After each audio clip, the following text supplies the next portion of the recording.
trouve que ça pose au fond une question. Alors c'est peut-être ça le libre arbitre.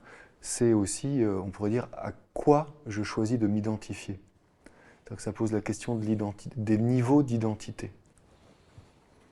C'est-à-dire quand tu parles de, alors je sais pas moi, du maître du cœur, de ce niveau où il peut y avoir de la confusion, c'est un certain niveau d'identité. Oui.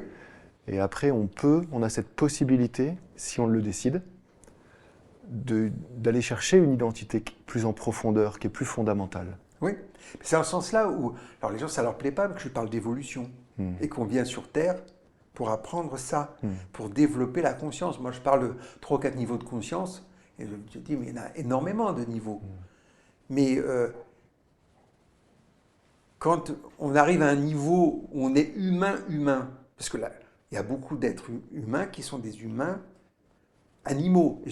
Et je ne dis pas des animaux, hein, parce que les animaux, je les trouve très au point. Ils ont leur perfection. Mais l'animal humain n'est pas au point, il est barbare, il est terrible. Donc la première étape, comme disait Baboudji, être humain.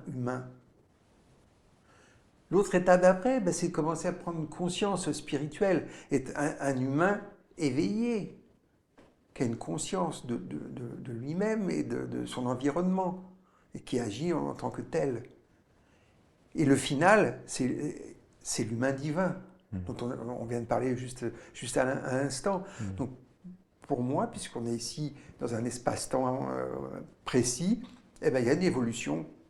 Et ça prend du temps. C'est pour ça que je trouve, alors là, c'est plus philosophique, mais je trouve vraiment sympathique et juste que Dieu nous ait donné des incarnations.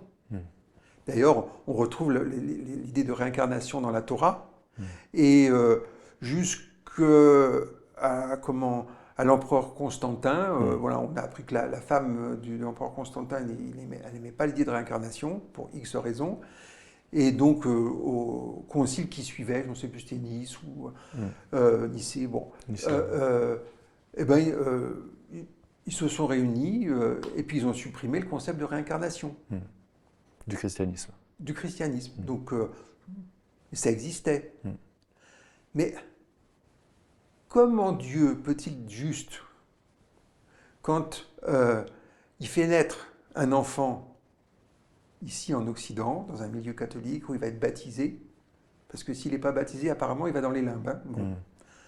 Et un enfant innocent en Amazonie, qui ne connaît rien de tout ça, ben, où est l'égalité des chances? Où est la bienveillance de Dieu? Où est la justice de Dieu?